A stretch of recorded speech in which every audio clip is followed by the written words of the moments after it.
آدھی رات جب دنیا سو رہی تھی تو کچن جاگ اٹھا ہے اور عین وقت پر ٹوسٹر اپنی معمول کی اداس تقریر شروع کر دیتا ہے۔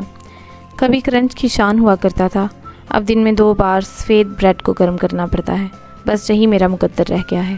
مائکرو ویو کو اب یہ سب حفظ ہو چکا ہے، اور فریج وہ تو جیسے ہر وقت -2 درجہ خفگی میں رہتی ہے۔ اندر حالات بگڑنے کو ہیں۔ پالک کا پیکٹ جو کل تک تازہ تھا آج زندگی کی خواہش لے بیٹھا ہے، اور ساتھ ہی رکھا گاجر وہ بس ہمت ہار چکا ہے۔ سطح کے نیچے پرانا غصہ ابل رہا ہے۔ سنک جس کی نالی بار بار بند ہو جاتی ہے خود کو نظر انداز کیا گیا محسوس کر رہا ہے۔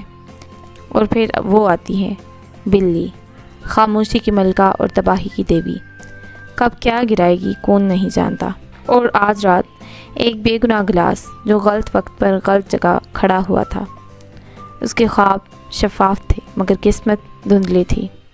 ایک اور خواب ٹائلز پر بکھر گیا، اور بلی بس خاموشی سے تماشا دیکھتی رہی جیسے کچھ ہوا ہی نہیں۔ کافی مشین پھر سے جاگ اٹھی ہے، اندر سے بھاپ نکل رہی ہے، بٹن سرخ ہو چکا ہے۔ یہ صرف کیفا نہیں، یہ ایک رسم ہے جو ہر صبح دہرائی جاتی ہے۔ ٹوسٹر طنزیہ تبصرہ کرتا ہے، فریج بدستور برفیلی اور پالک اب بھی کچھ بڑبڑا رہی ہے۔ کیا وہ سلاد بننا چاہتا ہے یا کچھ اور، صرف وہی جانتا ہے۔ 12:04 کچن پھر سے خاموش ہے، لیکن یہ صرف آغاز تھا۔